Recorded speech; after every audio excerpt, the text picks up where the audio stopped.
Hello, everybody. Welcome back to the Writing with Dice podcast, the podcast where every week, we come up with the original outline for a new movie using our patented dice writing game. I'm your host, Colin Burns, and with me, as always, Liberty Roundtree. Liberty, how are you doing, man? I'm doing pretty good. I know we've seen a couple of trailers coming up for some new movies, some exciting movies, so I think we're ready. We got the creative juices flowing. Absolutely. One of them kind of got the tears going almost for me, like just watching the trailer. So I'm like, I'm in that emotional place, but I'm ready to just the Venom movie, right? Oh, absolutely, the Venom, man. Seeing Carnage, blood red Carnage just coming straight to life. It brought the tears, man. Brought the feels. Okay. Oh god. Okay, so, brought the wrong screen up. That's just our Patreon. Shameless plug, whatever. So, to give everyone a rundown, if you haven't seen the show before, we are going to, again, like Colin said, come up with a script for a movie, and we're going to do it by basically randomizing everything with the dice roller here. Other than that, though, if you want the full rundown, go watch one of the earlier streams of it. But we're just going to get right into it, I think. Absolutely, and the first step is deciding if we're going to find our genre now or have our genre be decided later. If we get this genre decided later, we're going to get kind of screwed. So, the first roll we got 1d6, we get a 2. What is 2? Even. So, even. We get the genre now. We've been getting really good. Yeah, we've been getting really lucky with that. Holy shit. Like, yeah. I was almost hoping for for it to screw us over just to like challenge us a little bit, but I'm not going to complain. I'm not going to complain. We ain't complaining about that one. Yes. Alright, so next we're rolling another d6 because we're going to see if we're going to do a combined genre film or a single genre for now. Alright. Colin, you want to hit that d6 for me? A d6, it's a 3.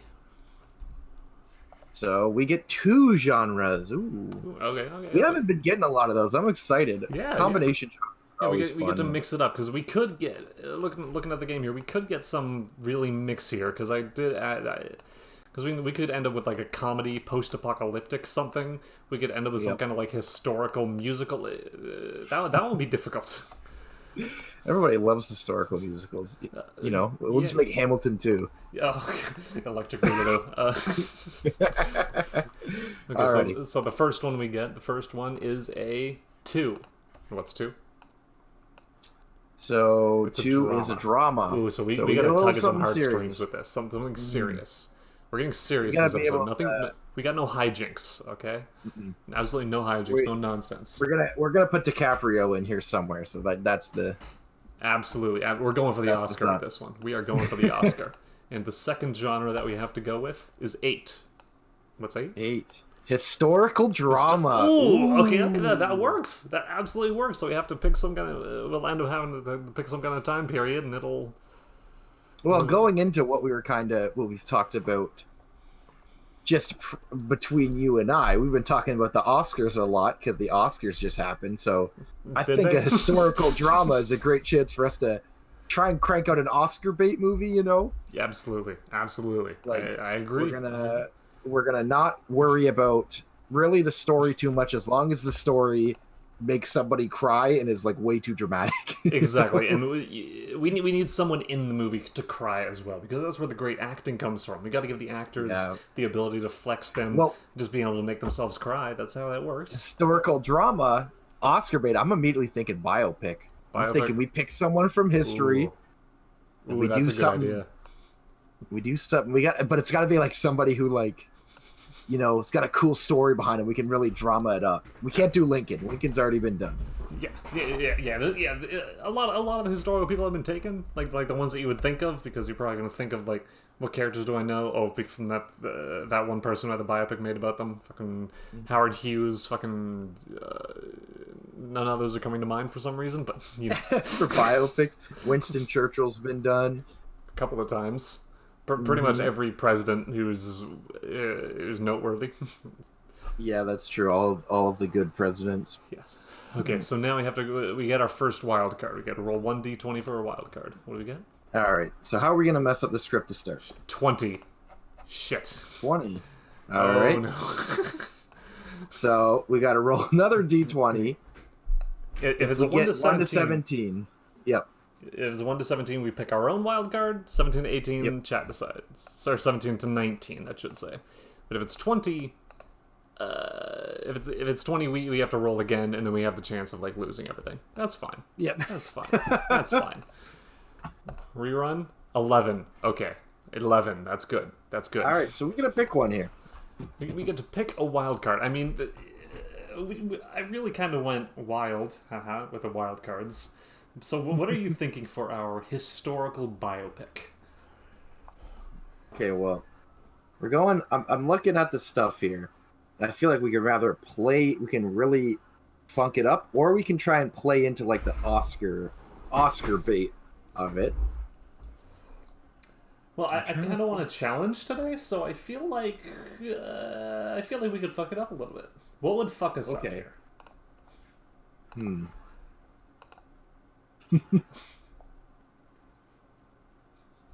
feel like we shouldn't use number one because like we kind of need to know the name of our protagonist and our antagonist. Because if we're going historical biopic, I got an idea though, and it's an offshoot of kind of number one.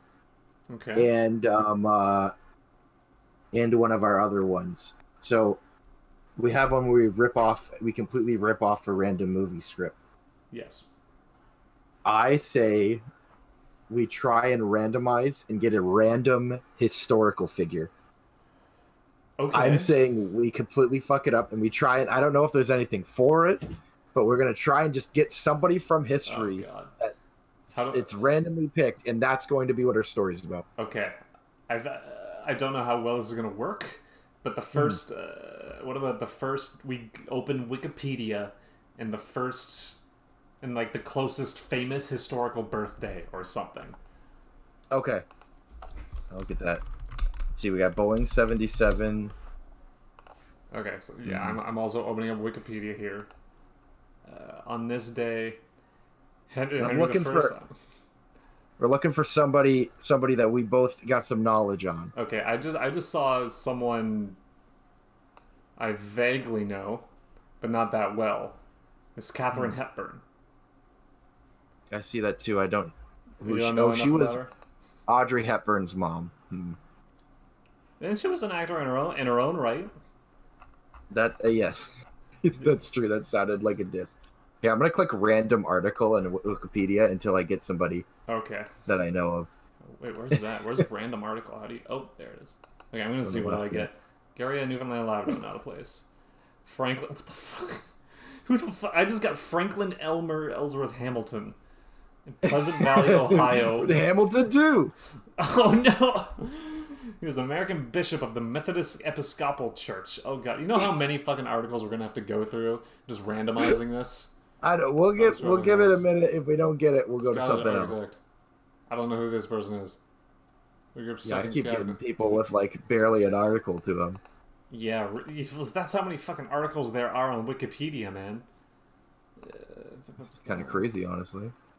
I know. Do you guys know how big fucking Wikipedia is? God, this is gonna turn into a podcast of us going through Wikipedia pages. All right. I'm going for a random historical figure. Random famous people. Here we go. Random famous people? Okay, there you go. Random famous people. All right. I'm not going to be able to see what you're bringing up. Just FYI. Yes. Also, hi, Anchovy in chat. We're at a weird part where we're trying to come up with a historical character to make our biopic. Hey, guess it just came up. Jeff Dunham. Jeff Dunham? We're not doing the Jeff Dunham story. There's got to be a better way to do this. Da Vinci? Leonardo Da Vinci? Yeah, I'm in. We have to make a biopic about Leonardo Da Vinci? Okay, yeah. Here's the thing. I say that we take the creative liberty of just being able to make up whatever we want to make up about this story. So basically, we're going to do to Leonardo da Vinci what Assassin's Creed 2 did to Leonardo da Vinci. Exactly. And we're just going to be like, oh, he made all these inventions because he was secretly funding and supplying the tech for the assassins. Like, we're going to, like, completely fuck with Leonardo da Vinci. Yeah. I'm into it. All right. So that's what our first wild card has been. Randomly, we are given Leonardo da Vinci. Kind of randomly, I picked it, but it was the first like historical person I really knew. All right, there we go. So we're making a movie. Wait, I went to the wrong screen for a second. So we're making a movie about Leonardo da Vinci. Okay. Yeah. It's called Da Vinci, by the way, because it's just, you got to just go with the last name. It's how every biopic is. At least for now, it's yeah, exactly. Forgot about it. I don't want to make this movie anymore. I forgot. We had to make one of those jokes during this if we're making a fucking movie about the guy. So of course I had to fucking make that joke. Just get it out of the way. Da Vinci Solo. Alrighty, so first we gotta roll what Leonardo da Vinci it was really like, because we're gonna learn, or I guess we should or we could end up making the antagonist. Yeah, Da Vinci's rival. I don't know who the bad guy's gonna be yet. All right, roll a d6 and we'll see what we get. All right, it is a 4. All right, so we're going protagonist first. We're going Da Vinci first. Okay, so we're building our Da Vinci. I'm into that. Our custom Da Vinci, which no one can question us on because we made the movie about him, so obviously we're the right ones. Mm-hmm. We're correct. Right. No movie has ever been wrong about someone historical ever. Lies. No movie has taken a historical figure and then just changed multiple things about their life to make it more cinematic. That has never happened. Oh god, Anchovy in chat. Anchovy just gifted a sub to Nightbot and says, "I'm not drinking. Trust me on that." So he's drunk. Nice, Anchovy. Hope you're excited for some Da Vinci films. Yes. Okay, so the first character trait that we have for Da Vinci is a 4. Yep. First positive trait is a 4. Cooperative? So he's like a team player. I mean, okay, we can do that. We could go with that. Okay, so cooperative immediately is like he's working with somebody else. Yes, so. He has a bigger purpose. Whether it's assassins or Illuminati or fucking aliens, there's a lot of places we could go with this. We don't know what he's really like. Okay, the first negative character trait, 6. He's ugly. He's ugly. Oh, Da Vinci. Oh, he's not a stunner though. And he's not real popular with the ladies. Yeah, probably not. Like, have you ever seen that one fucking drawing of him? That one. I think you know the one. Yeah, kind of funny looking. Yeah, no offense, Leo. Yeah, he's not the best looking dude in the world. But you know what? He makes do. He makes up for it with his great intellect. His massive intellect and his painting skill. You have to remember that he was a great Renaissance painter as well. That's true. Now that's going to be barely a subplot in our movie because our movie's all about him inventing shit. yeah. It's just gonna be like a side note. It's like, oh yeah, this guy's fuck ugly. Yeah, just by the way, he's not that hot. Okay, the next positive character trait, 5. Ooh, 5 spiritual. Really? I don't know if that actually goes with Da Vinci. Leonardo da Vinci being a spiritual dude? Hey, you never know. Well, dude, he painted The Last Supper. That's true. He did. He painted a lot of good shit. Oh wait, the Mona Lisa. The Mona Lisa needs to be part of this too, of course. That's true. Are we gonna have to have? We're gonna have to have a character named Mona Lisa now. We're gonna have to have her be like the main. She's got to be the main love interest. Dude, that's so right. I mean, it's right there. It is very low-hanging fruit. Damn. Okay. All right. Okay, and our second negative character trait. The second negative character trait is... I just realized I rolled the wrong one. Hold on one second. 12. 12 is selfish. Selfish. Selfish and cooperative. All right. Never said he was generous, though. He can play with the team, but he probably always has his own little agenda going on behind the scenes. Like he's that one guy. Like if it was a heist movie, he's that one guy who still works with the team, but he just like skims a little bit off the top for himself. You know, he's got to get that for himself. He feels like he earns it. He feels like he earns it. All right, so I think with that we kind of have a little bit of our Da Vinci set up. Not an asshole, but like, you know, a little selfish. A little bit. Also in tune with God, I guess. Yeah, that's okay. Which is fine. I just didn't expect it to be part of our script, but you know, we gotta do what we gotta do. Anywho, I think from there on we're free to mold our opposite character from there. Yes. So we have to mold our antagonist. Now, I don't know anyone that he would have known. I don't know any other historical characters. Well, no, we're making up one. Okay, yeah, that's true. Who was forgotten by history. First of all, Anchovy with the great suggestion saying Nicolas Cage should play the bad guy. Okay, one of the ideas that actually I was going to suggest was the main villain be the Pope. Now I just want to see Nicolas Cage as the Pope. Wait. Okay, so we're gonna have an evil Pope in our movie then. Yes, 100% evil Pope, played by Nicolas Cage. The corrupt Pope. Damn. Okay, so what else is he like? What is our evil Pope Nicolas Cage like? All right, I think for a positive character trait, he's gonna be charming. He's a charming Pope, you know. Okay. I think he's, you know, he kind of plays to the people a bit, even though he's got his own self-interest in store. Well, he's the Pope. People are going to kind of love him regardless, but he likes that people love him. He's absolutely into it, and he's into using that power for his very Machiavellian schemes. It's amazing.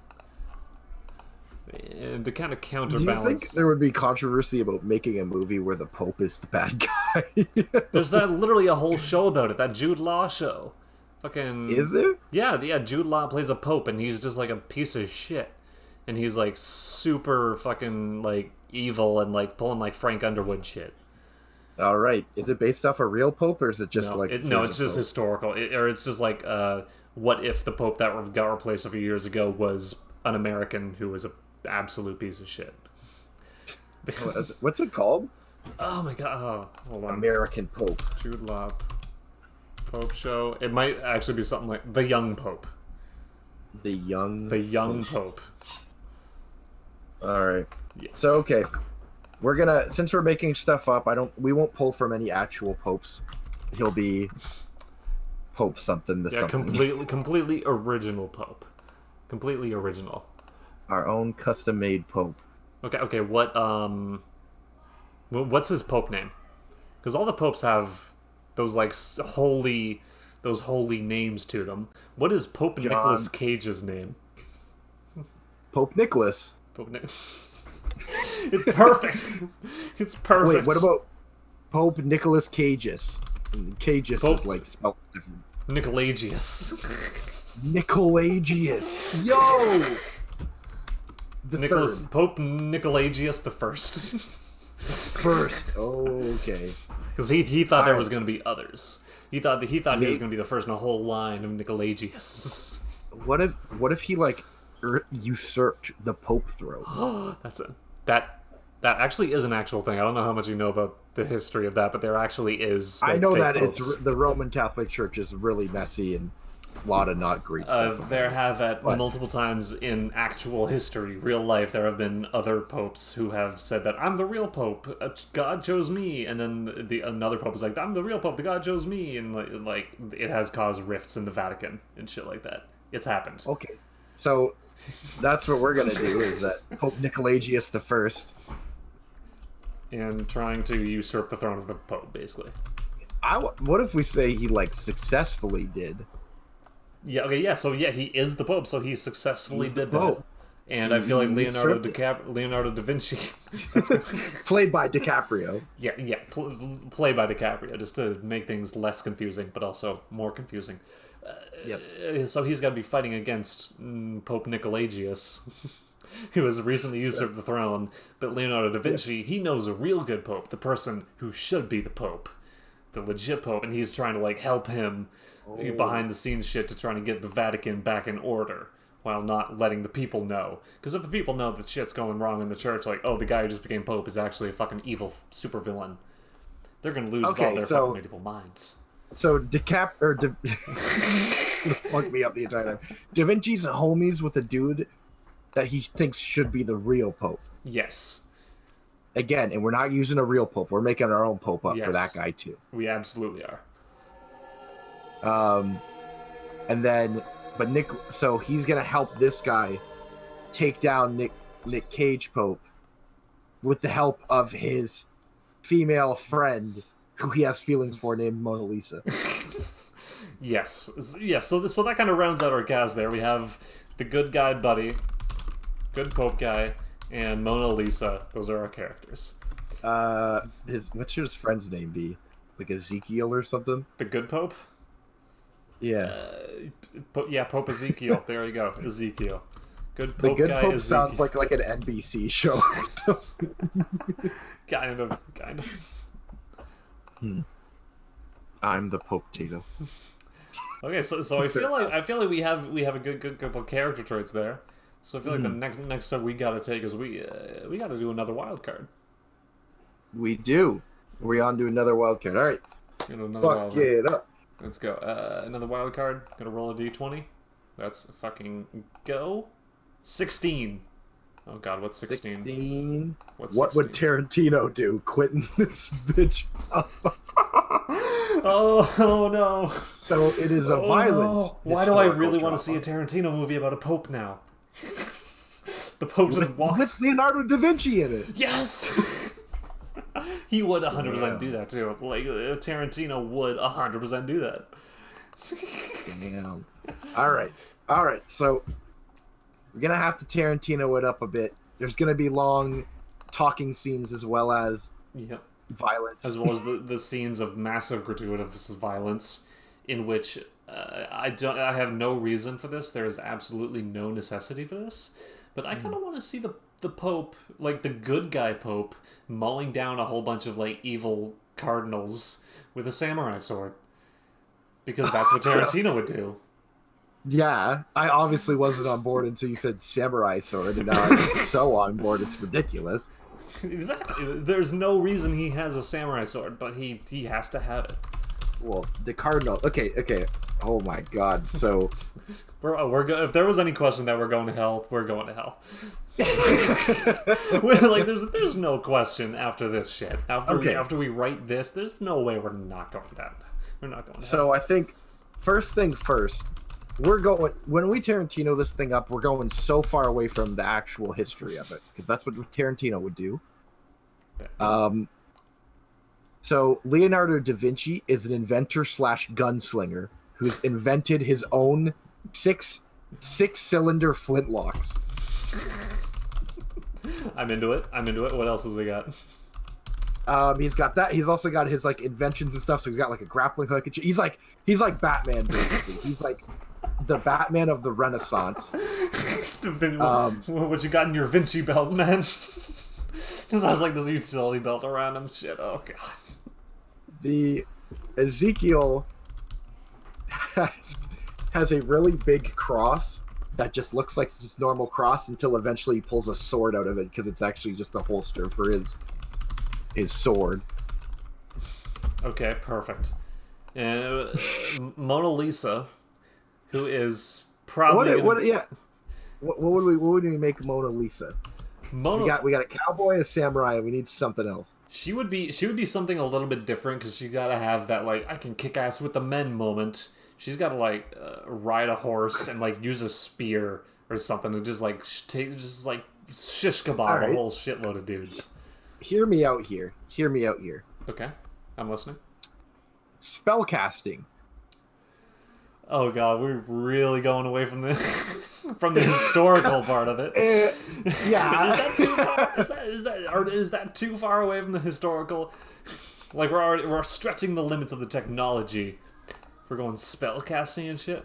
Okay, what if we split the difference? I gotta say it's sounding a little bit esque of the Castlevania anime where you had Alucard. I've never seen Castlevania. I don't watch it, so I don't know. So you get Alucard, who's cool. He's got a sword. You got Trevor Belmont, who's cool and has like different gadgets and stuff, but mostly uses his cool ass whip. And then you had a girl who I can't remember her name, and I feel bad for that because it wasn't as cool as Alucard and Trevor Belmont. Anywho, she was a spellcaster, so I kind of used that as inspiration, but also like I don't care because Da Vinci's like a gunslinger. That's true. What if I feel like it's not out of the realm of possibility that Da Vinci would have some kind of gunpowder flintlocks. Well, that's what I'm saying is that we like go with he invented it himself. Like that's the okay. So what? He's ahead of the time. So what if we use that, and instead of making Mona Lisa a full-on spellcaster, we make her like a fucking apothecary. Like, she has potions and shit. She has, like, a potion that she throws, the bottle breaks, gas goes everywhere, the guys get fucked up, and she runs through with a mask on. Or some shit. Okay, that's cool. I like that. But so then, like, I think that she, like, her whole thing is that she's all about potions, apothecary, all that stuff. And, like, DiCaprio's like, maybe we can use this in an aggro way or whatever. But, like, he doesn't know the apothecary side. It's kind of like, you know. Yes. She needs the help. Because I don't want to just do DiCaprio Da Vinci just does everything for the team. Yeah, she's got to be able to contribute something to it. And I feel like maybe he would, like, think that what she's doing is spell casting. And we could kind of have that be like a little nod to it. I would say we don't even have to go into the spellcasting. Just she's like, it's like a chemistry thing. She knows chemistry, so that's her thing. Okay, that works. That absolutely works. That was works. So we have the so she's an alchemist. That's the term. She's an alchemist. Yes, alchemist. That's a good one. Mona Lisa the alchemist. Mona Lisa the alchemist. What the fuck are we doing here? Oh my god. Okay. We're making a great movie. That's what we're doing. Okay. So now we got to roll a d20 for the protagonist motivation. We had some ideas for a story. Those might get completely fucked up now. Mm-hmm. They might get really fucked up. So rolling a d20, we are getting 10. What's 10? 10. Change their life for the better. Change their life for the better. Okay. So obviously the Pope is hindering Da Vinci's life in some way. Okay. He is impacting his life. So not only does Da Vinci need to go on this adventure to better himself, as, you know, he needs maybe to prove to himself that he's not just a painter or whatever. Okay, I can. But get also, into that. like, very, very literally, the Pope is hindering his life in some way. The false Pope. Was it Leonardo da Vinci who had that whole thing about his life got ruined? No, it wasn't. I feel like it wasn't Da Vinci, but some other inventor, ancient scientist dude, got his life ruined because he fought against the church, saying that, like, oh, the Earth goes around the sun, but the church was like. I think that was Galileo. Yeah, that sounds right. So it was Galileo, so it wasn't Da Vinci. But what if it's something... Galileo was like, the church was like, the world is flat, and Galileo was like, no, it's not. Things move around. And then they're like, heathen, and then killed him. Yeah. And then they're like, oh, it isn't flat. That's our bad. So what if we have something kind of similar happening in which the church is stopping Da Vinci's inventing? Like, Da Vinci is, like, trying to build a flying machine. He's trying to build these guns. He's trying to do all this technological shit. And for whatever reason, the church is like, you're going against the will of God. Your nature is perfect. All that kind of shit. But it would be specifically from... I agree. I like that. Okay. But it's specifically against, like, this false pope needs to have a specific reason why he keeps saying, like, oh, God doesn't. So it's almost like he's abusing the power of his word too. So he's like, you know, you can't invent stuff. The Pope hates Da Vinci is trying to make a flying machine, but fucking the Pope hates it because his father was an inventor and tried to make a flying machine. He made some wings and jumped off a cliff and died. Flying machines are nothing but death. So it's like personal. Yes. Oh, yeah. okay. So that's why he's going to get after Da Vinci so much, because, like, Da Vinci's trying to make a flying machine. Fucking. If he wanted us to fly, he would have given us wings. Exactly. Ooh. So it's not only just that he's like a little nutso. He's got personal vendettas that kind of made him rise to power because he needed to prove some fucked up thing in his life. Absolutely. And it's kind of him using all of his power to personally kind of put down scientific advancement and really just screw over the people who are trying to do the right thing. And we'll kind of use it. This is where we're getting into the Oscar bait whole part of it. We're using it to look deep into the soul of someone who really truly believes that what they're doing is the right thing.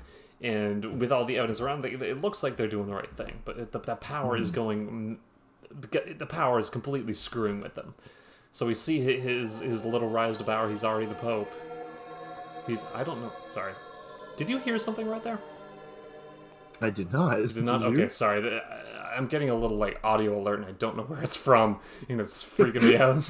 Okay, anyways, so that power, he's going completely mad with power here. So we have a chance to really get into that character's head in that sense. I completely lost my train of thought after I got that audio alert. I don't know where the fuck that came from. All right, that's all good. So I think we're good. We kind of got some ideas about what he wants, what the conflict's going to be. So next we're going to go into the setting because we need to take a look at where I think some of these can kind of like we might skirt around a little bit. We do have one mulligan, and I feel like we could use it here if this screws us over too. I agree. I feel like if we get outer space, that'll be pretty nutty. Well, actually, outer space, I feel like we could write around. We could be like, oh, Da Vinci does build the flying machine, and he goes to space. It just has like the end of I forget what James Bond movie it is. There's a James Bond movie where they fight in outer space at the end. Yeah, Moonraker, I think. Yeah, we just do Moonraker, but with Da Vinci. I mean, okay, so we got to roll for the setting. We got to roll a d6 for the setting, and we got a 4. Oh, so 4 is a period piece, but only one of them really works. Let's just see what we get before we mulligan. Yeah, before we mulligan, we gotta see what we gotta at least see, because if this is a 2, then it's medieval times, and that works perfectly. But even medieval times isn't what we're doing. We're doing Renaissance. It wasn't a 2. It wasn't a 2. Let's mulligan. Let's try it again. Mulligan. But we got to stick with whatever it gives us here. Oh no. 4. That's period piece again. Oh no. Okay. I was going with like we got the 4. Okay, so we're gonna roll for another period piece. Yeah, we're gonna roll it for another one. 6. Outer space. Oh no, I was rolling for the period piece at this point. Oh wait, so we got we got period piece. So that's prehistoric. Yeah, prehistoric. With Leonardo Da Vinci. Oh god. Okay, I feel like we just kind of got to mulligan the whole setting thing here, because we've gotten too far. We've gone too far. Okay, we're gonna give it one more try. Roll a d6. Whatever one it gets is what we're going on. If we get prehistoric, we got to go to prehistoric. Oh no. If we get whatever, like we did a master mulligan, so we got to roll the setting and see what we get. Okay. Okay. So 1d6. What do we get? 4. Again? Again? Are you kidding me? I'm serious, man. It's happening. Like it's okay. So that means another 4. So now we have to choose between all the period piece ones. Or no, A, B, C, D, E, F. So we got to roll for the period piece. Yeah. 1, roll A, it. Roll 2, it. B, yeah. Period piece. What do we get? 5. That makes no sense. 1950s to 1980s. We just gotta like. I feel like we just gotta scrap the whole setting thing here. No, here's. Yeah, it just wouldn't work. Yeah, historical drama, and then it goes to we picked Da Vinci. Let's see. What is what is the chat think? Do you guys think we should just go follow the Da Vinci thing, or should we stick with trying to write this into the 50s in the 60s and stuff? Because if they're about it, we got to do it. We're testing our writing skills right now. Yeah, that's true. Also, Andrew asked what happens with previous script. They're saved on my hard drive. I don't know if we were doing anything with them. Should we release them? Maybe we might do like a retrospective at some point. Just look at all the scripts, look at the ideas. Yeah, but no, this is about writing a new script every week. New idea, new outline. 1950. All right, oh god, Fuzzy says 1950s. Anybody else want 1950s? Is this what we're doing? The thing is, it's 1950s to 80s. We got a little bit of time. Yeah, I feel like at this point we have to change the Leonardo da Vinci part of it. Oh, I think we stick with the Da Vinci, but I got an idea. You got an idea? Oh no. Okay. You know what? I think we stick with the 50s, 60s. We got it. The whole point of the show is that it's testing our ability to write and to adapt. Okay. So that's fair. That's fair. First thing first, it's 1960s France or whatever, But it's not Leonardo da Vinci per se. It's Leonardo da Vinci, the like eighth or something. It's a descendant of Da Vinci. Okay. So we got one of Da Vinci. Maybe they didn't know they were a descendant of Da Vinci's or something like that. But Are we just gonna rip off Assassin's Creed? I don't know. I was kind of more like, I was thinking, do we go into away from against the Pope and stuff like that? Instead, do like he has to figure out something about Da Vinci, like his past or something. Like it's almost like a mystery now. Okay. But then I'm just ripping off the Da Vinci Code. Okay, no. Okay, building off of that, we use flashbacks to Da Vinci. This whole thing that we just wrote is what actually happened, and we have flashbacks to it. Oh! But the main plot line is from like in the 60s in France or it's Italy. I think he's Italian. And they're like looking through the history books, doing mysteries, solving puzzles, national treasure type shit to find the true history of what Leonardo da Vinci did and how he saved the world. Okay, so here's the thing: is that real quick and easy. Okay. Da Vinci has left something somewhere from the past that is the key to something. Maybe not like the key to the door or something, but it's like, again, very Assassin's Creed, like the apple of Eden or whatever, some shit.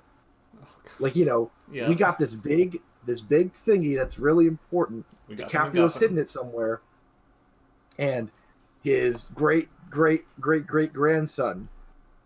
granddaughter, whatever, needs to go find it, but can only do so by unraveling the mystery of Da Vinci's true past. Okay, that makes absolutely perfect sense. So now we need to just rip off Assassin's Creed already.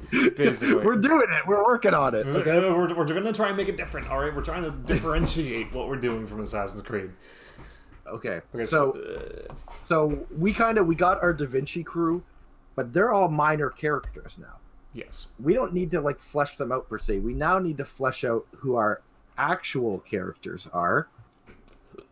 And I think that first and foremost, I think we do a granddaughter of Da Vinci, and she's like a master thief.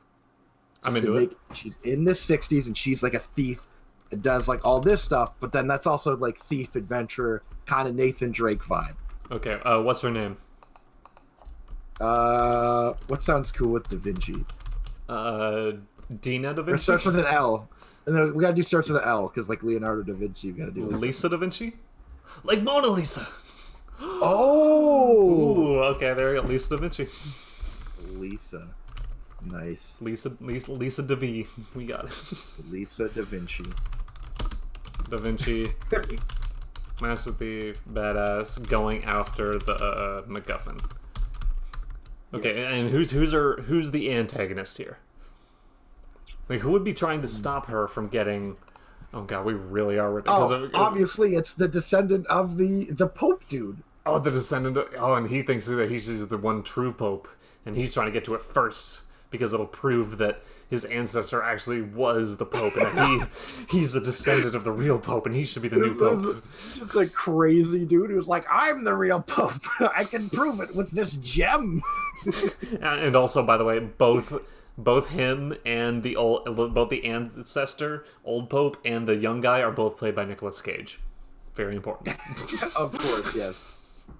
All right, so the other dude, it's a race for the MacGuffin, a thing that we seem to do a lot, but this time it's about finding out where the MacGuffin is, because they don't know. The movie starts out with her stealing Da Vinci's whatever from some museum or whatever. Sorry, did you just see what I named our fucking villain? No, hold up. Let's see. Nico? Nico Nicolagius, the 14th. They just keep naming it. They just keep going, man. Those Nicolagiuses, man, they go at it. They have a lot of kids. Damn. Okay, so I think real quick, we do gotta move on to getting the rest of the wildcard outline stuff done. Oh yeah. But we need, what would the MacGuffin be? Oh god, the MacGuffin would be it would be something that proves something. like the Leonardo's tablet or something. Leonardo's written record of everything that happened. Leonardo's written. Oh, I got it. Let's hear it. In the libraries of like the Vatican or whatever, there's a big chunk of history that's missing, where basically the lineage of the Pope got lost. Oh. So, originally the Master Thief, she was after it just because of the money she'd get for it, owning it and selling it. But turns out that this lineage actually proves that maybe the lineage proves that this dude is the rightful Pope. Okay. Or maybe that he. No, because. I wonder, do we want to do that they defeat him, or this dude's in power and he's trying to get it down so he can get rid of it so that they can't strip him of his popage? No, he's already been stripped of his popage. Like the whole so thing.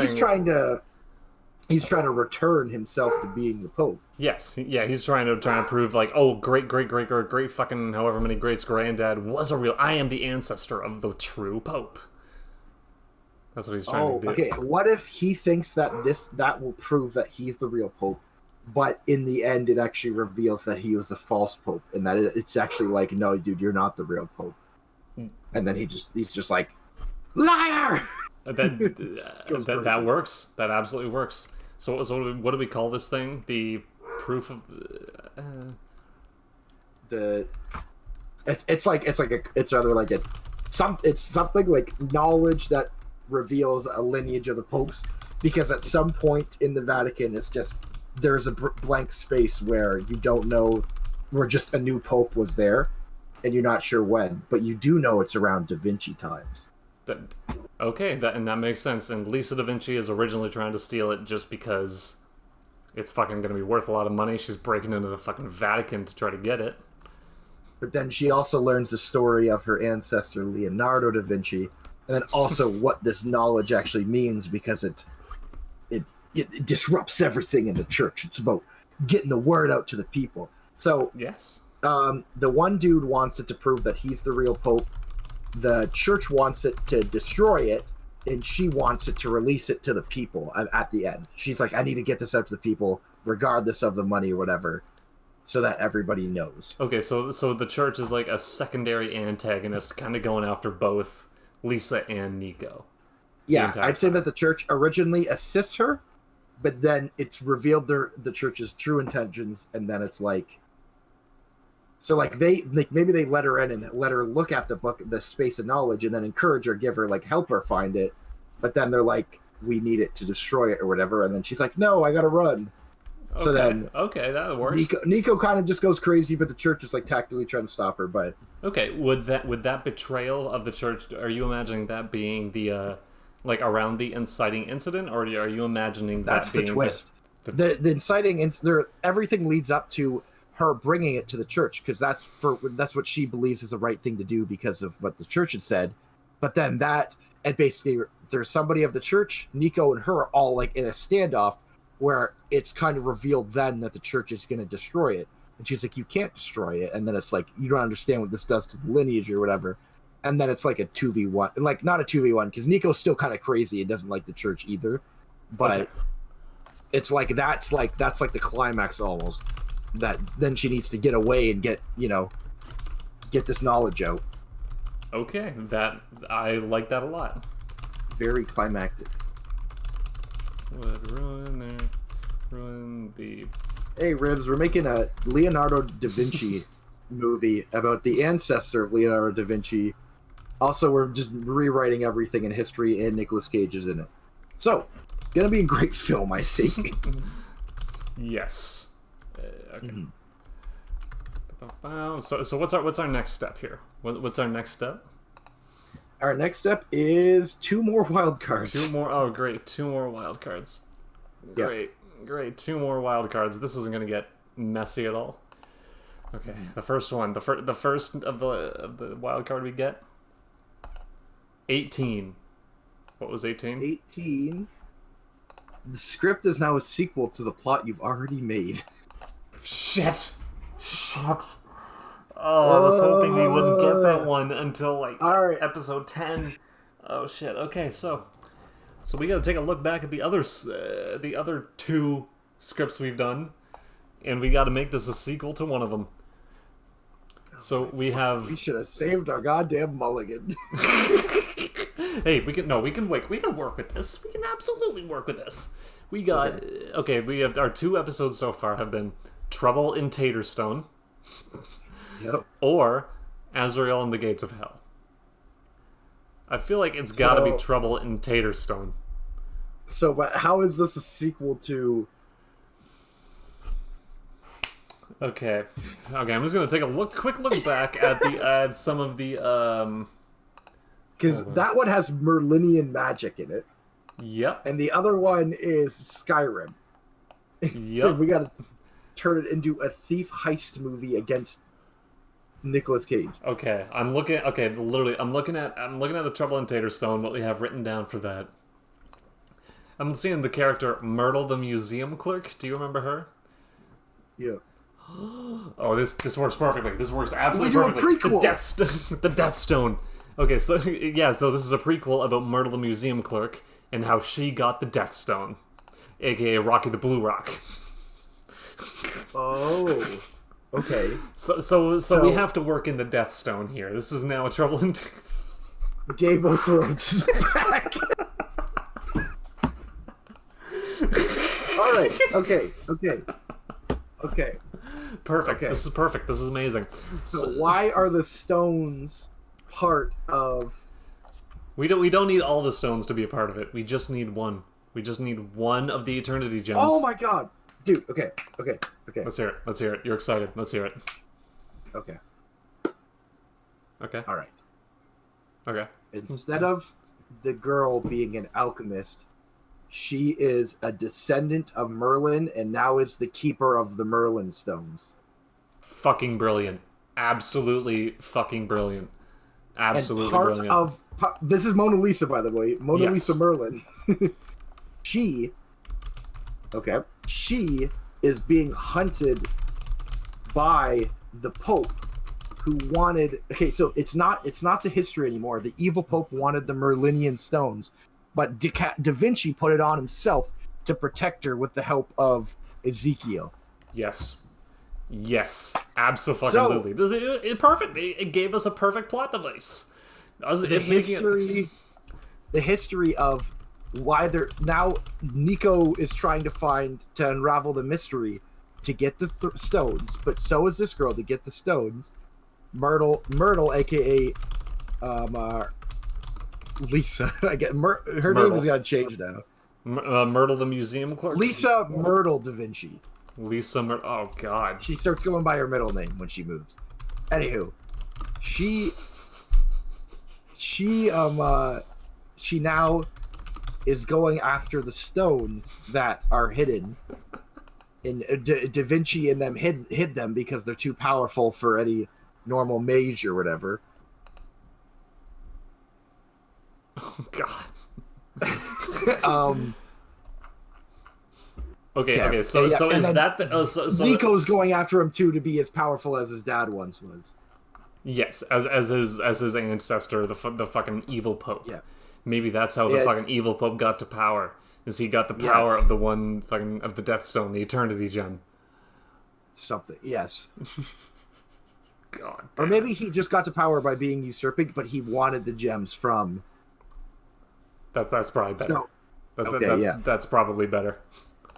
I was gonna say, Fusey, we're doing a sequel to an old script plot that we wrote, and in that script plot, we had to rip off Avengers: Infinity War. So this is the prequel to our rip off of Avengers: Infinity War. Yes, yeah. This is. Oh god, this is a mess. I love it, but I love it. Okay, all right, we got it. We need one more. We got one more wild card. One more. Oh god, we still have another wild card. Shit. Okay, that's true. We still have another. And we need hyper violence too, but we can do the hyper violence in the. Well, yeah, when we're doing the story, because it'll just be like, oh, we need to add a violence scene. Easy. Yeah. Okay, so the last wild card that we have to add. For now, fuck. 19. Oh shit. Shit. Chat decides. Your protagonist has a weird hobby decided by the first person to redeem. First person to highlight a message gives our protagonist a super weird hobby. First person to send a highlighted message can decide who it is. Can decide what it is. It's beautiful. Yes, super. I agree. It is a very beautiful mess. Okay. That's all that we do. So we specialize in is beautiful messes. Oh god. So like, what kind of weird hobby could this person have that won't completely fuck us up? Because it's Leonardo Da Vinci, then it's like, oh, inventing and shit, and then you could have some, like, we could write off pretty much another, like, little weird hobby he has, because he's fucking eccentric. Yeah. LARP. Oh no. He's a LARP. Okay. Okay, so Lisa slash Myrtle is a live-action role player. Yes. She is she has this massive LARPing interest. Ribs, don't say sorry. You're the one who typed it. You knew what you were doing. You knew what you were doing. How the fuck do we write LARPing? Avid LARPer. There we go. It's on there now. Lisa Da Vinci is after the Death Zone, which was get by Leonardo Da Vinci. As is Nico, she is also an avid LARPer. So she wants the stones to finish her costume. No, she uses her LARPing skills to build the costumes to get her in places. I don't know. Oh, so she sneaks into stuff by LARPing. Yes, she's a master of disguise with her LARPing skills. She constantly brings up the fact that she's a level 20 wizard with her LARP group. She just says it to anybody, and everybody goes, I don't know what that means. No one has any interest, and she's like, oh yeah, guys, we're playing in the park this weekend if you want to join. And like everyone's looking at her like, no. This is the 60s, dude. Oh fuck, this isn't the 60s. The nerdy stuff was not as normal back then. They're just like, what is your problem, weirdo? Okay. Oh, no. All right, so she's a LARPer. It's part of her character because she uses the LARPing skills to get into places. She's almost like an actor. You would think so. You would think so. She's an avid LARPer who uses her costume abilities to aid in her thievery. Alrighty. So from there, I think we got our ideas down. We got our characters and stuff, and we're going to go on to doing the script. But first, we have an ad read by our sponsor, and our sponsor for the day is actually just us. So, just us. Yes. This episode of Writing with Dice is sponsored by, again, us, patreon.com/selectstartnetwork. If you're loving what you're hearing or seeing and you want to support us, why not go over to patreon.com and, give us a hand. You can support us for just a couple of bucks a month.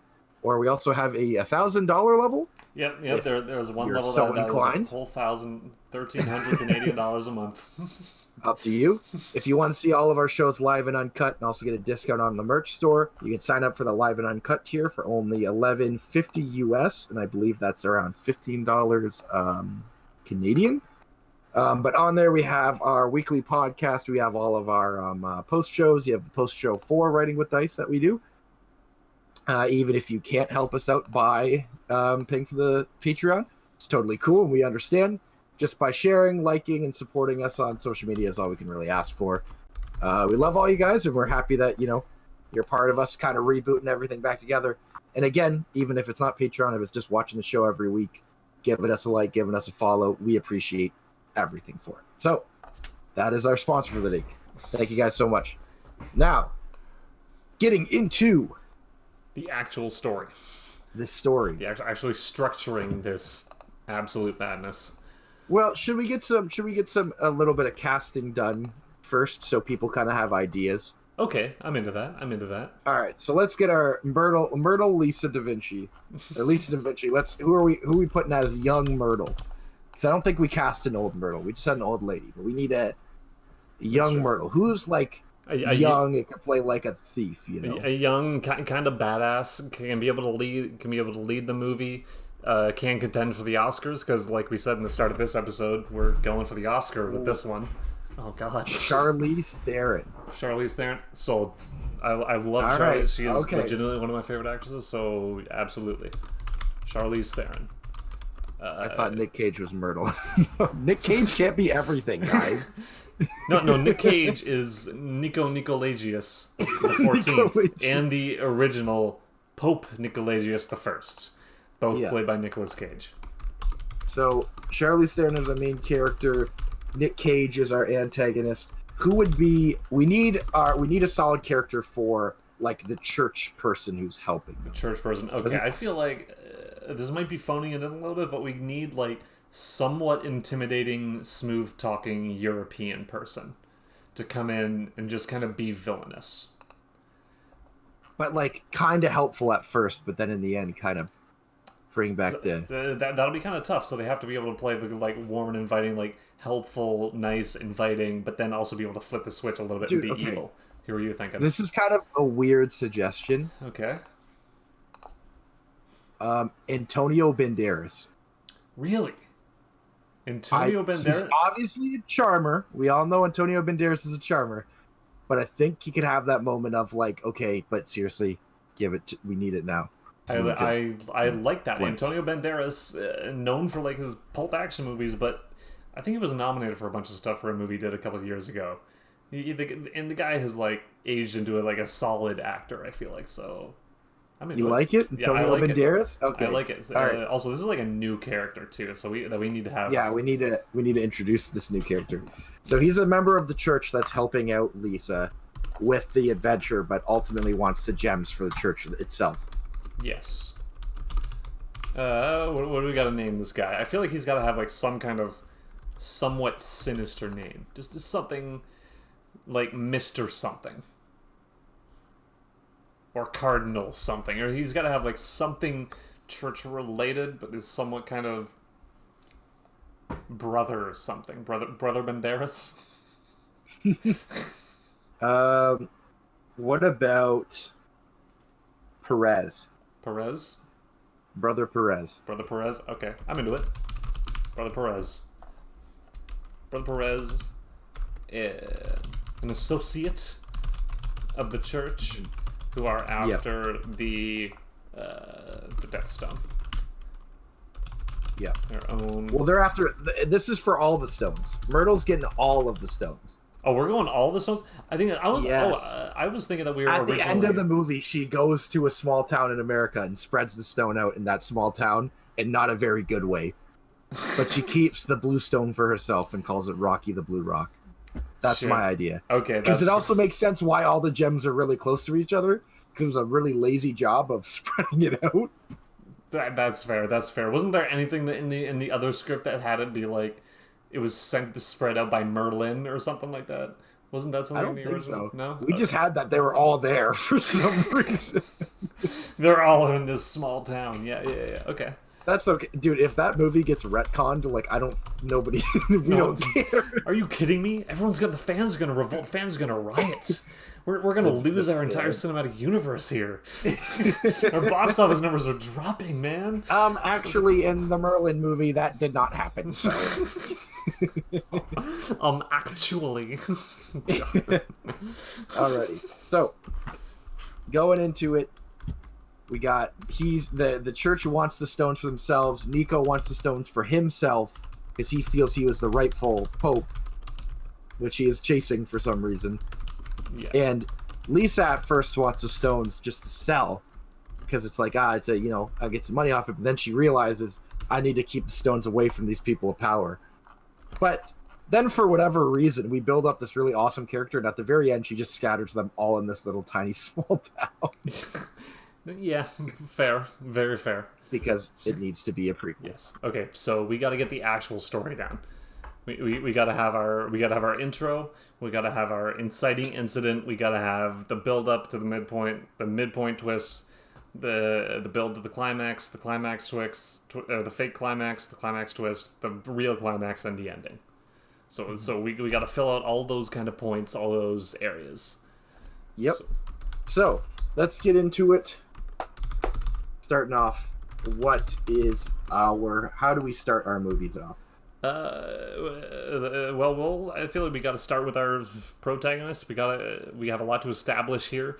She's a thief. She's going after the Death Stones. I feel like we just got to start with her doing some thievery shit.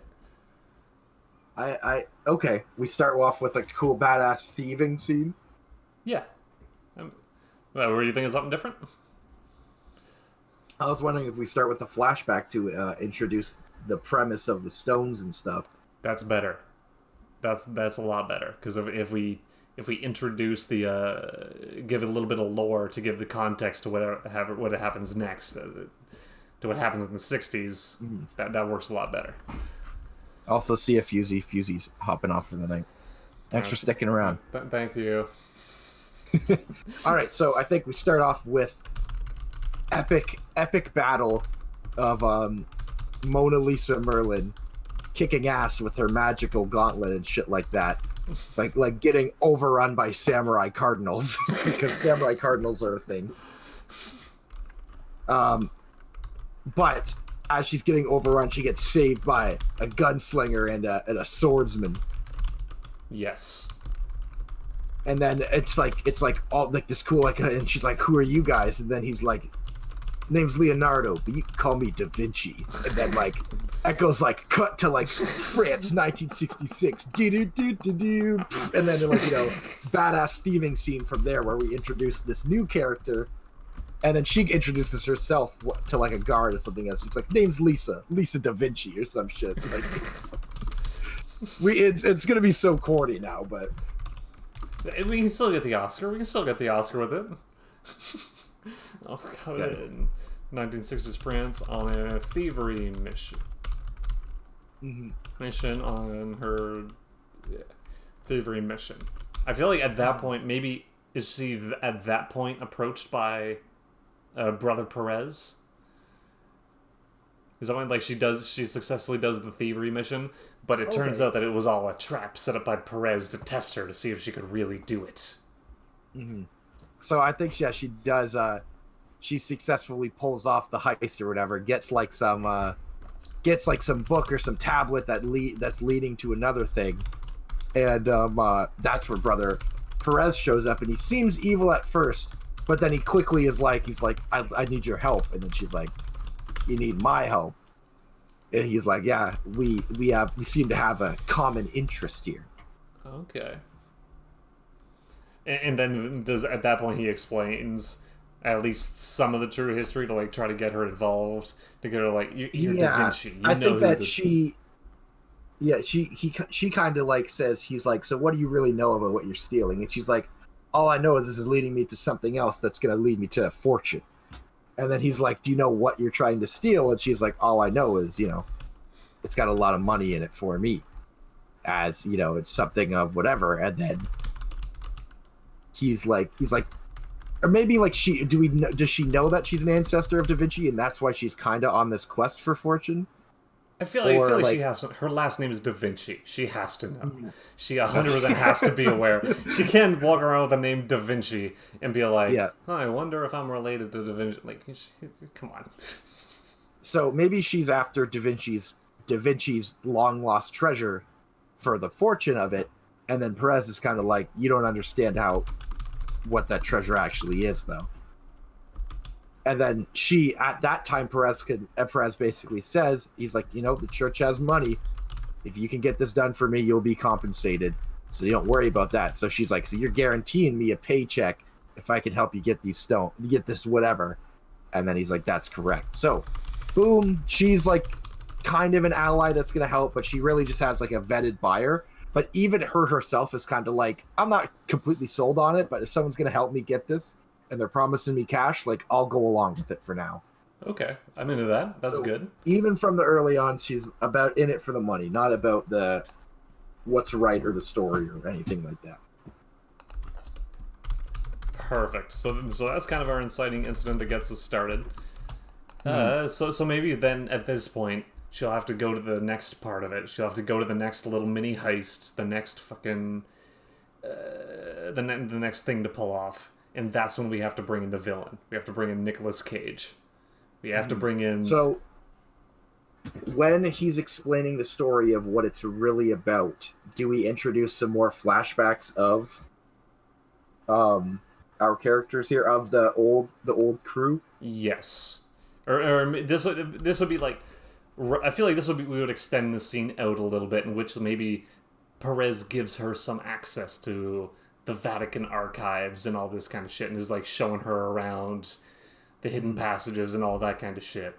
And at that point, he starts to tell her the real history of Da Vinci, and which and then includes we introduce in that flashback the false pope. So we see Nicholas Cage. So we have an idea of who this is. So when we see Nico Nicolagius, we can tell there's, we've seen this guy before. Like, there's a tie to the other pope. That's perfect. We're already setting up where it's like, oh, we've seen Nicolas Cage playing the evil pope. Wait, who's this other guy who's also exactly like Nicolas Cage? Yeah, that's the exact same name, but with like more numbers at the end. Same dude, just more numbers. So she does some thieving. Perez catches her, kind of tunes her up. Exposition dump. Flashback to an awesome fight scene of like whatever. And basically, maybe not a fight scene, but we get a flashback of seeing the Pope wanting, them kind of having a standoff with the Pope, where it's revealed that the Pope wanted the gems for himself. And Perez is all like narrating it.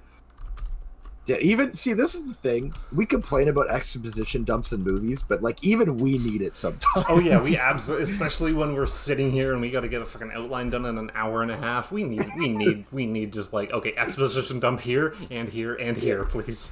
We're saying all this shit. We're just gonna like put it in this dialogue here. I don't fucking know how. Don't know how it's gonna come up naturally, but it's gotta work. So, with what she has stolen, basically whatever, he gives her a lead on where she needs to go next for like another hint or something like that. From going there, that's when she meets Nico Nicolagius. Yes. Part of the quest. And the next part is, so like she's there to rob it. Okay, so basically it would be another whole heist scene. She would go in and rob it. And maybe fucking Nico Nicolagius is already there. Or he's stolen it first. Mm-hmm. And so then she has to go on another heist to go like steal it from him or something, and like fight scene with him. Or maybe he doesn't get it. Maybe she just has to fight him off successfully. And afterwards she's like, well, who the fuck was this guy, Perez? You didn't tell me there was someone else after it. Mm-hmm. And then, so that would be kind of like a middle action there is that little, maybe another heist scene, but he ends up getting away with it. So, maybe it's the last thing is they're trying to get parts to a key that opens up the gate or whatever. They have one part, which kind of Perez has because it was with the church. He's getting the last part, and Nico has the middle part. So it's like they all have 3 parts of the key. They need all pieces to open it up, but it's all about who actually gets the key in the end, who gets access to it. So I think on the final, so Perez has the one piece with her, just holding onto it for safekeeping. Nico got the second piece, and then she's going for the third piece. And then what was I saying? So for the third piece, that is when she learns that that's when she learns the church's true intentions, so she doesn't hand over the last piece to him, and that's where the standoff with Nico shows up, because Nico wants all of the pieces. Okay. You see what I'm saying? Okay, I got that. I generally got those goes for his own reasons. They're after pieces of keys. Perez is keeping part of it for himself. Wait, Perez is keeping part of it for himself, or Nico is? The church is holding on to the first part that she stole in the beginning. Okay. The Nico takes the second part during the second heist, and in the third heist, Nico and Perez show up. But Perez wants her to hand it off, but it's revealed what the church truly wanted, so she doesn't want to hand it off. Yes. And Nico's there because he wants all of the pieces. And this would have happened at the point in the story in which they have to find something that would kind of give Lisa a change in the change in the motivation of, like, she's stealing it for the money, so why at this point is it changed? Why at this point does she realize that the church is evil? The church is evil. In this story. In the context of the story. So she realizes that the church kind of is like this sort of like elitist when they're like, they're like, once we have this, he's like, congrats on like the mission. Once we have the stones, like the church will be the one true church. And she's like, the what? And he's like, well, you know, we get the stones, we have the power to make it true to what the world needs to be. And then she's like, what? The fuck? What the fuck is this guy talking about? That's true. She's like, so the stones actually holds power? He's like, of course they hold power. Like, he's almost talking to her like it's like she knows it's the right thing to do.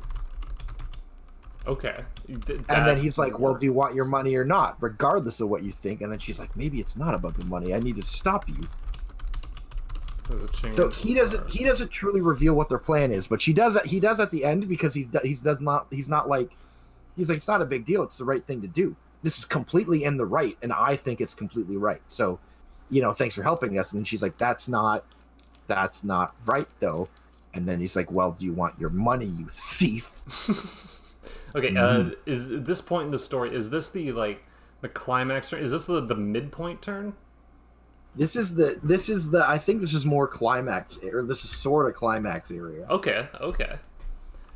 Because this is kind of like, it's before they have the three-person rather fight or chase to see who actually gets away with the key. Also, when you put the key together, you find the location of where it is. For whatever reason, it's magic or whatever. So nobody actually knows the location of the tablet of the key, or of where they need to go, until you get all the tablets together.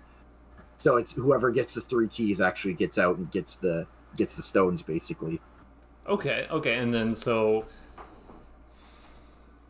I feel like that would be like the false climax. That would be like, it builds up to that, and then so then plot twist: the church is evil.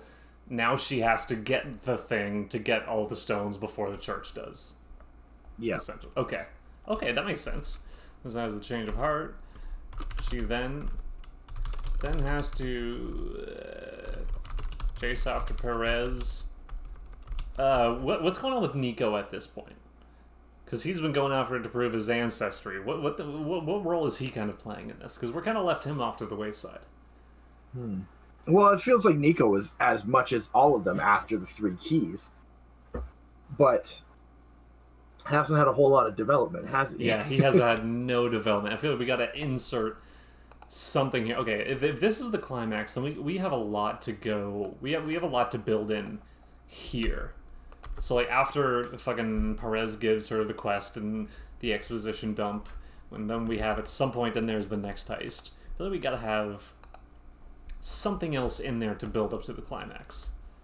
We gotta have another scene to kind of we have another scene to either raise the stakes a little bit more, or make it a little bit more personal for her, and probably to build up the Nico character. All right. Well, what are you thinking then? I'm drawing a blank on what we would do. Lisa was interrupted by Nico Nicolagius, so I feel like that's the start of the next heist. Then afterwards, we gotta have exposition dump from Perez about who Nico Nicolagius is, and then looking for the next heist. Again, she's interrupted by Nico, but they have to have some kind of dialogue exchange in which he gives his side of the story. He explains to them why he. And that's why if we get a little bit away from. I feel like in that dump is when we learn a little bit of stuff against Perez in the church. Yeah, she kind of sees through a few of his lies, a few of like, wait, that doesn't really make sense. Mm-hmm. I like that. I like that a lot. Exposition about who Nico is. Lisa starts being suspicious of the church.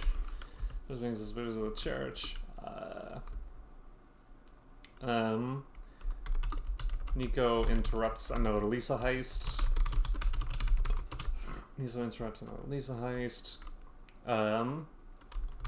They have a moment to speak during it, and Nico gives his side of the story. And in that side of the story, kind of, Lisa loses her focus where she actually should have had the key, but she kind of loses her focus and her edge about just like maybe Nico was like, you know, falling to his death or something, and she saves him because she's like, you're not evil, you're just trying to tell your own story or whatever. But then Nico uses that to his advantage to actually get the key from her. That's fair, and I feel like this is also another good point to put in another flashback. Just another flashback. Yeah, I forgot that we have these flashbacks that we need to get to. Yeah. We don't just have the one storyline going. We have the other storyline under the storyline that we got to write with all the flashbacks.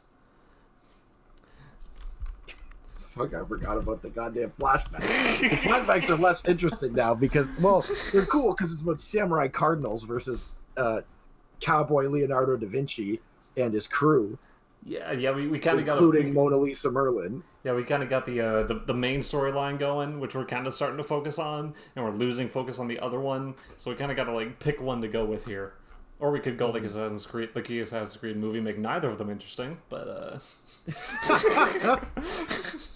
that movie should have been good. I'm still salty. I think that we focus more on our main people, and then kind of intermittent. Maybe from Nico, we actually learn about the backstory of the fall of this pope, which includes the battle of whatever, where like Leonardo da Vinci helped storm him and stuff. So it's like, you know, he wasn't just. It like we kind of look at how it actually affected and stuff. It like, you know, his people, his whole life got shut down. Like his whole history has been different, and his whole bloodstream has been about revenge. And none of them really have had any shot at actually getting close to what the truth is. But now here's a chance for them to get back into power. Yes. Okay, I feel like that develops our character. That develops Nico a little bit more. That it does, and I feel like that can help seal up the flashbacks for now. Is that we kind of like do that. We learn that Merlin, but we learn like basically that the stones were hidden with the help of Da Vinci, and Da Vinci put this stuff in place to protect them. But then now we later learn what actually happened in the final battle, which, you know, wasn't just, maybe we once thought was just the one side of winners, but now we have to remember that there was a side that lost that battle too. That's true. That just helps kind of seal up the flashback stuff. We don't have to worry about it too much. Yes, we have a beginning, middle, and pretty much mostly an ending for our flashbacks. Yeah. Okay, so now we have to have the real climax of like, so back in the 1960s, Perez has the stones, or he has the key to the stones, and she's got to chase them. It's got to be like a three-way chase. They're all trying to get to the stones. And so they've got to go. It's got to go into the last possible second. So like, is he? Perez has to reach the stones because we need Lisa. We need Lisa Myrtle to end up with the stones. So they got to reach the stones. It's got to go into the last possible second. Perez is there. Here's after Perez before he gets to the stones, which is too late. She has to chase up the stones because she gets the stones, but she's too late. So they arrive at whatever ancient temple, ancient burial ground, whatever it is, whatever ancient place that these stones are being hidden at. They all show up there, and fucking. Yeah. So Perez basically puts the key in, gets the stones. What do they do to stop them? I think that, remember that we have to Tarantino this up a bit. I think that Nico actually shows a little bit of, at some point he shows a little bit of, I need to let go of this chase, this fight. It's not for me. It's for people. It's for ancestors he didn't even know. So he's like, that's true. He's like, maybe I got to give this up. Like, it's not worth it. And then Perez violently murders him in some way. Oh my God. Because we got to Tarantino this up a bit. So That's I think true. that Perez is finally like, he does that, he kills him, and then she's like, what the fuck? And he's like, well, he can't know where the stones are. He can't know how to get here, whatever. And then that's when it's like, oh shit, like this is between her and Perez now. Like Nico had his kind of redemption, but then just got absolutely murked. Yeah, I mean, he almost has a redemption, and it's taken away at the very last second. Mm-hmm. Well, he still kind of gets it. It just his character arc is done. Yeah, he doesn't really. There's always that tragic element whenever you take away the element of someone getting what they've worked for. It's like, oh, they worked for something, they almost have it, no, they're dead now. Even if they're like, oh, they get it, no, they're dead. Fuck you. Yep. So something's being left behind. Gets absolutely murdered to death by Perez. Yep. Excessively. So then how does so I feel like Lisa has to pull some kind of thievery, trickery, use her thieving skills to mix things up to get it away from Perez or something like that. Wait, so Perez has the stones, right? He doesn't just have the key. No, maybe that doesn't have to happen. I wrote it of like them getting to the stones, but it's too late.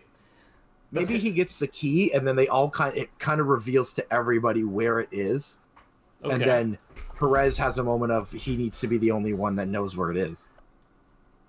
Okay, that works. So and then it's kind of like a talk between Lisa and Nico, and which Nico reveals like he's like, this isn't worth it, like, you know, whatever. And then he's like, I'm done with this. Like, I'm not fighting for anybody at all. I'm fighting for whatever. And then Perez just fucking murks him. And it's like, well, he can't know where the thing is because then compromises everything. And then Lisa's like, you fucking crazy, man. Perez, what the fuck? So then they need to fight while Perez goes all aggro insane while she needs to like tactically like fight him off. But it wouldn't be like a brawl. It would be like her like evading him, going kind of nuts. And then she finally gets like the last advantage on him, and she has to kill him because it's her or him basically. That's true. That's true. So it's got to get dark in the end. Okay. In the end, Lisa and Nico have a fight. Is power thing. Lisa and Perez going to matter anything with the stones. But in Lisa and Nico's fight, it's revealed that Nico kind of is over it because he doesn't know what he's fighting for. He gets semi-redemption, becomes more of a person, but then Perez absolutely murders him. Okay. Like fucking cracks him over the head with like the tablet or whatever, the key. Just fucks him up.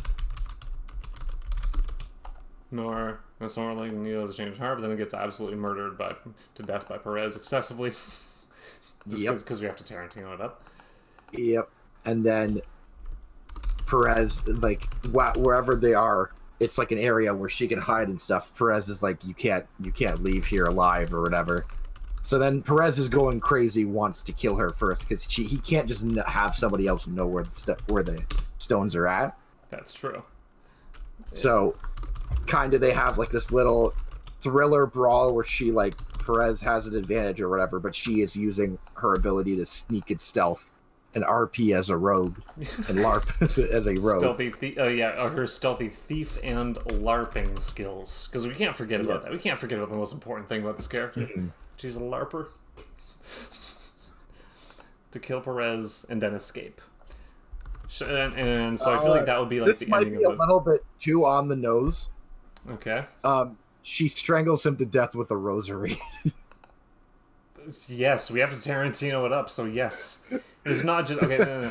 It's not just any rosary. At some point, we have to have someone have a reason for someone to have a rosary, but instead of like beads, it's spikes, and it just like goes around his neck, and she just like garrots him to death with spikes on a rosary. Oh, damn! Damn!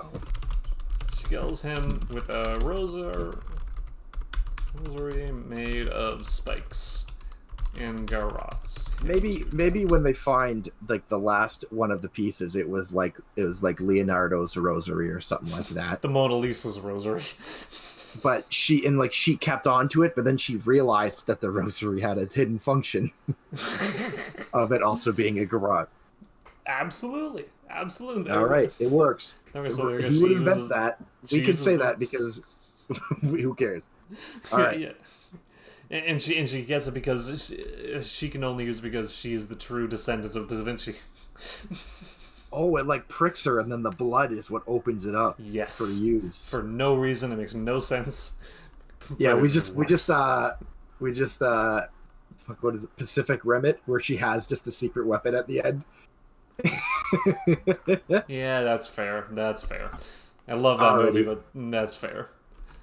So that's the whole climax. She gets the location. Pretty simple from there on out. She goes to the stones and realizes that she needs to keep these away from anybody. So she grabs the stones, kind of leaves the gate open or whatever, because it's like, it doesn't matter, there's nothing in there.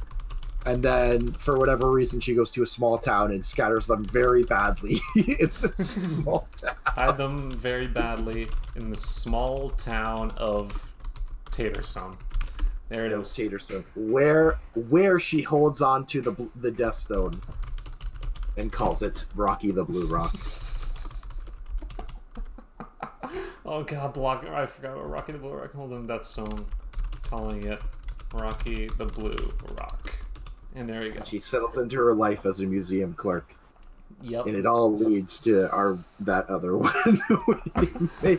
And it's a perfect prequel / sequel. Exactly. Okay, so I feel like we have to. I feel like we've kind of gone away from the title of Da Vinci. It definitely has. Because it started off as a Leonardo Da Vinci biopic, but now he's just like a badass inventor in the flashbacks. We just need a title. So, Lisa Da Vinci? Myrtle Da Vinci? So wait, the first one's called Trouble in Taterstone. Yeah. We can't do Trouble in Taterstone 2 or anything like that. No. The Stone Heist. The Stone Heist. A Trouble in Taterstone. Trouble in Taterstone presents a Stone Heist. Oh god. The Stone Heist, I mean. Presents, the Stone Heist. It has a colon. We officially have a movie with a colon in the title. So there you go. This is our Fast and the Furious franchise right here. Exactly. It makes perfect sense. Okay. So, to go over the story, Da Vinci has a long-lost descendant. Or not lost, just a long descendant who